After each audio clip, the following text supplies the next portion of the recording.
به نام خدا، درود بر شما همراهان گرامی. امیدوارم که عالی باشید. اینجا هلاتک مارکت، به کانال خودتون خوش اومدید. ما توی ویدیو قبلی اومدیم یک چراغ قوه‌ای رو ساختیم که البته من گفتم حالا این رو من چون فقط سرهمش کردم، شما میتونید با سلیقه بهتری این رو توی یه باکسی قرار بدید. ولی موضوعی که هست این بود که ما با استفاده از یک پتانسیومتر و یک مقاومت 10 ohمی ولتاژ 3.7 ولتی این باتری رو مناسب کردیم برای روشن کردن این پاور LED که نباید بیشتر از 3.4 یا 3.3 ولت بهش ولتاژ برسه و از طریق این پتانسیومتر هم نورش قابل کنترل بود که میتونستیم حالا با کم کردن نور مدت خیلی زیادتری رو ازش استفاده بکنیم تو شرایط اضطراری.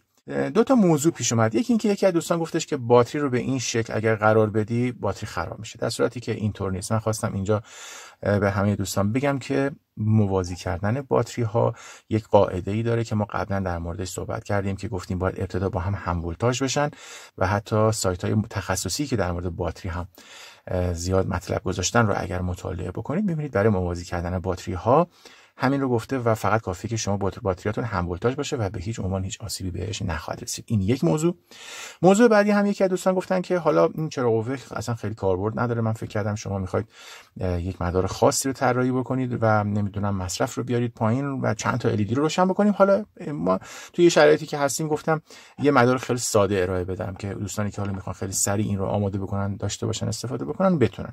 از نظر تخصصی خب حق با اون دوست ماست. ما اگه بخوایم مداری رو بسازیم که بتونیم مصرف رو بیاریم پایین‌تر، در این حال LED رو در حالتی روشن بکنیم که هم نورش برای مقابل کنترل باشه هم مصرف بیاد پایین، باید از برد PWM استفاده بکنیم.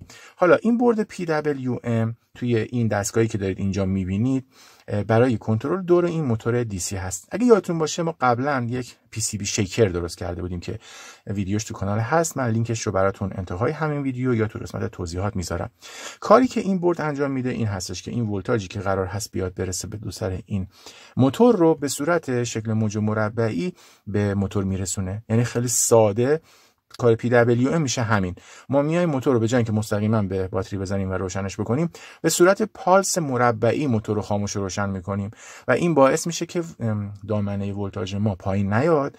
چون میدونید دیگه اگه بخوایم با کنترل دامنه ولتاژ دور موتور رو کاهش یا افزایش بدیم این کار امکان پذیر هست ولی قدرت موتور کم میشه. یعنی اگه قرار باشه ولتاژ 3.7 ولت این باتری رو که داریم میدیم به این موتور بیاریم با یه پتانسیومتر روی 1.5 ولت، موتور انقدر دورش کم میشه که با دست میتونیم نگهش داریم. در صورتی که PWM این کمک رو به ما میکنه که سطح ولتاژ کاهش پیدا نکنه، بلکه با روشن و خاموش کردن موتور تو سرعت خیلی بالا باعث میشه که هم سطح ولتاژ پایین نیاد، هم موتور بتونه مدتی رو روشن و مدتی رو خاموش بمونه و این باعث میشه که دورش میاد پایین یا میره بالا. من یه بار براتون مدار رو تست میکنم. خب این دکمه پاور هست، میبینید که موتور شروع کرد به کار کردن. حالا میتونم با این پتانسیومتر دورش رو کم یا زیاد کنم.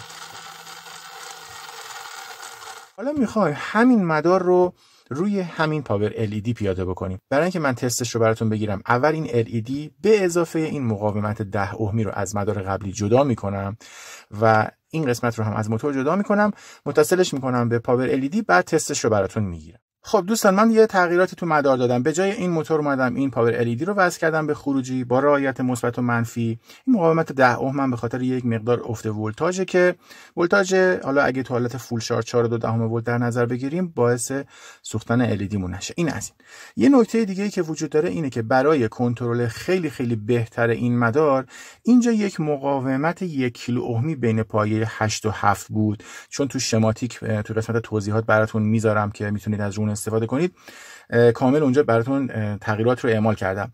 به جای این مقاومت 1 کیلو که بتونه کاربرد مدار رو بهتر بکنه و اثرش رو بهتر بکنه، یک پتانسیومتر 1 کیلو قرار دادم که بتونیم در واقع فرکانس رو از این طریق تغییر بدیم. علاوه بر این که این پتانسیومتری که اینجا هست میتونه PWM رو تغییر بده که نور LED کم و زیاد شه، فرکانس هم میتونیم اینجا ما تغییر بدیم. حالا براتون مدار یه بار تست میکنم ببینید. این نور LED حالا به خاطر اینکه خیلی توی فیلم باعث آزار اذیت نشه، من یه مقداری سعی میکنم که نور LED رو جوری نگه دارم که بتونیم ببینیم. ببینید اینجا از طریق این پتانسیومتر ما در اصل داریم فرکانس رو تغییر میدیم که باعث کم و زیاد شدن نور میشه.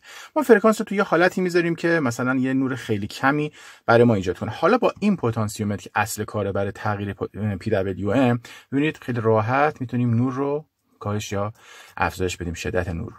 ببینید به این راحتی. حالا اینجا هم فرکانس رو تغییر بدیم اثر داره ها، ولی خب کنترلش یک مقدار سخته. پس بهتره اول بیایم BWM رو کم بکنیم، فرکانس رو روی حالتی بذاریم که یه نور خیلی در واقع حد پایین رو باش تعیین بکنیم به این شکل و در نهایت بتونیم با این ولوم نور رو کم و زیاد بکنیم. ببینید دوستان توی این حالت حتما شما اتلاف توان کمتری خواهید داشت. چرا؟ به خاطر اینکه استفاده از پتانسیوم توی اون مدار قبلی در واقع باعث اتلاف توان میشه، اما در اینجا به خاطر اینکه داریم با استفاده از PWM و با استفاده از شکل موج مربعی این ترانزیستوری که اینجا هست رو خاموش و روشن میکنیم، اتلاف توان نداریم، فقط داریم سیگنال رو قطع و وصل میکنیم و با این کار انرژی رو نصف میکنیم، زمانی که در اصل میایم عرض پالس رو مدت روشن موندن LED رو کم میکنیم. پس ما اینجا اتلاف توان کمتری داریم، نمیگم نداریم، کمتر داریم و قطعا این مدار خیلی خیلی بهینه تر از این حالته. ولی چون گفتم شاید خیلی ها این وسایل رو الان نداشته باشن که بخوان یه همچین مداری رو بسازن، این رو فقط صرفا به خاطر اینکه سریع بتونید یه چیزی داشته باشید و درست بکنید و این هم تست شده هست. این هم طبق تستی که من انجام دادم روی یه نور خیلی مناسب که بتونه یه فضای تاریک رو روشن بکنه و قابل قبول باشه 12 ساعت تستش رو گرفتم. حالا 12 ساعتی که میگم تا 30 ساعت رو راحت جواب میده. حالا دیگه مدت زیادتری رو نذاشتم که زیر تست بمونه، ولی این رو بهتون بگم که این هم مدار خوبیه و مدت خیلی زیادی میتونه LED رو براتون روشن نگه داره.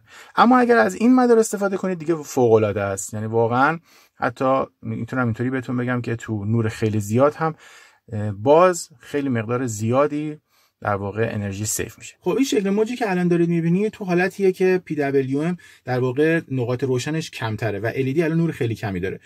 حالا با اون پتانسیومتری که PWM رو تغییر میده کم کم نور LED رو زیاد میکنم که حالا توی تصویر هم نور LED داره زیاد میشه، مشخصه زیر خود اسیلوسکوپ.